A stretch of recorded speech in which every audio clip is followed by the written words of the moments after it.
relationship was kind of unusual with him. Okay.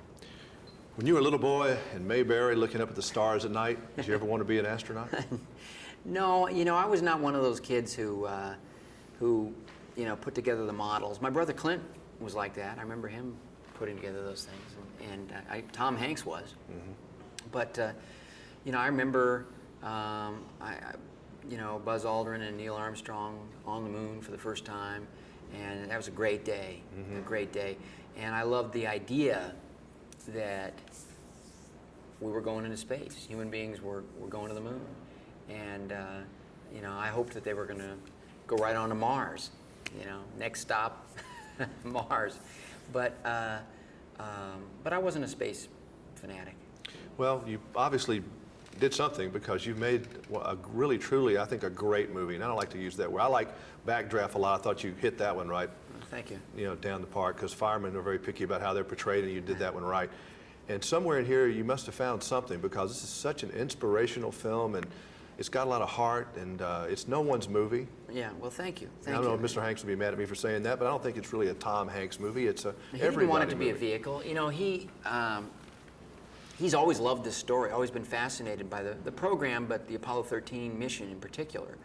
And when he found out we were doing the project, he let it be known that he was very interested. And God, it was great working with him again.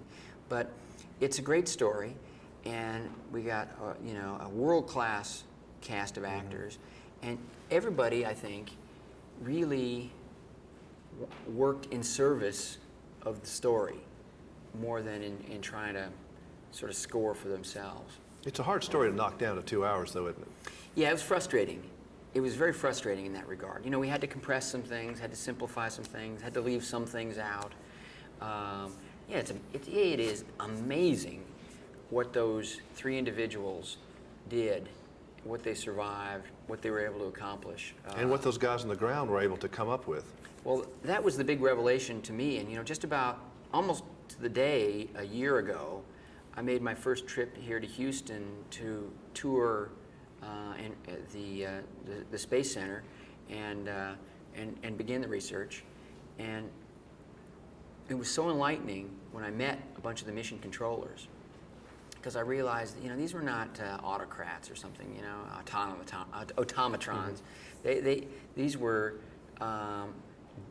very interesting individuals, very bright, dedicated, and they could even be a little cynical, but man, were they emotionally wrapped up in that rescue.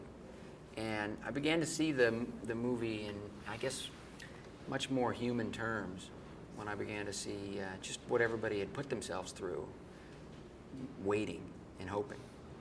Where does this rank on the Ron Howard scale of difficulty compared to your other films? I think this is the most complicated project. I think on a degree of difficulty scale, this is more complicated than Backdraft. Yes. Because that was, Yeah, but this was a much more difficult story to put together. There was much in terms of just communicating to the audience what an audience needs to know in order to understand. Without overwhelming them. Yeah, hopefully without overwhelming them, and in order to generate the suspense.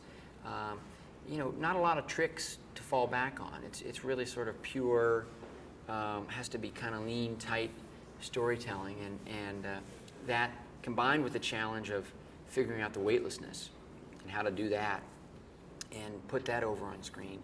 I think it's the toughest one. And Ron, you're amazing.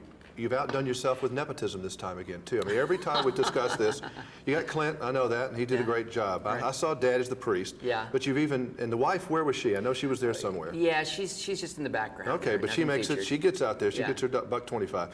And then you've even gotten your mother in this thing? Yeah, finally, she'd been in Cocoon. She had a little part in Cocoon. Couldn't really see her in the paper, but she showed up one day and kind of worked as an extra.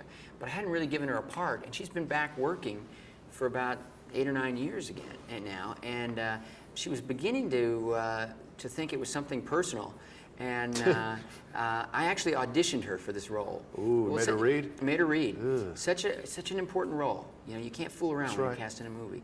Plus, if I am going to cast a relative, I want to know that they're going to knock Man, it you out made of his the mother park. read. How would you tell her no? That'd have been a tough one. Well, that would have been tough, but I was prepared to tell her no if I didn't want to put her in a situation where she wouldn't really excel. You haven't put the kids in this thing yet. You hadn't worked No, in. the kids they float around and they hang out. Got any neighbors you're going to try to get? I mean, this is like the whole family here. Just like you're one big company, you know, you'd be like the Disney family, all the Howards. Only when they're right, when they're good for it. Oh, that's a for good the role. answer. Yeah. Nice seeing you again. Take care. Great job. Thank you, Jimmy. It really is. I do.